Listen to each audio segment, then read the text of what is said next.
পরম করুণাময় ও দয়ালু আল্লাহর নামে শুরু করছি। সূরা আন-নিসা, বাংলা অর্থ, আয়াত সংখ্যা ১৫০। নিশ্চয়ই যারা আল্লাহ ও তার রাসূলকে বিশ্বাস করে আর আল্লাহ ও তার রাসূলদের মধ্যে পার্থক্য করতে চায় এবং বলে যে, আমরা কতককে বিশ্বাস করি আর কতককে করি অবিশ্বাস, এর মাঝেই তারা এক পথ উদ্ভাবন করতে চায়। আয়াত সংখ্যা ১৫১। প্রকৃতপক্ষে এরাই কাফের।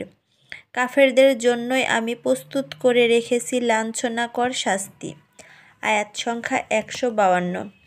আর যারা আল্লাহ ও তার রাসূলের ওপর বিশ্বাসী, তাদের মধ্যে কোনো পার্থক্য করেনি, শীঘ্রই তাদের প্রদান করা হবে তাদের প্রতিদান। আল্লাহ ক্ষমাশীল দয়ালু। আয়াত সংখ্যা ১৫৩।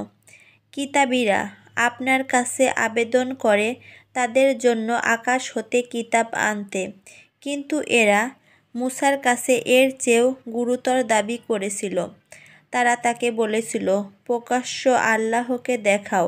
এ জুলুমের ফলে তারা বজ্রহত হয়েছিল।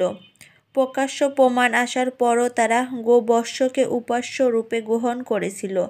এটাও আমি ক্ষমা করেছিলাম আর মূসাকে স্পষ্ট প্রমাণ দিয়েছি। আয়াত সংখ্যা ১৫৪। আর তাদের ওপর তুলে ধরেছিলাম তুর প্রতিশ্রুতি নেওয়ার জন্য, বললাম, নত শিরে দ্বারে ঢুকো।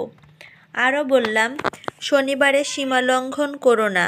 এভাবে আমি তাদের নিকট থেকে পাকাপোক্ত ওয়াদা নিয়েছি। আয়াত সংখ্যা ১৫৫।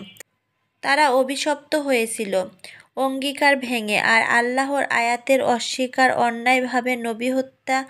আর তারা বলে যে, আমাদের অন্তর আচ্ছাদিত। আসলে আল্লাহ অন্তরে মোহর মেরে দিয়েছেন কুফরির কারণে, ফলে তাদের অল্প সংখ্যকই ঈমান এনেছে।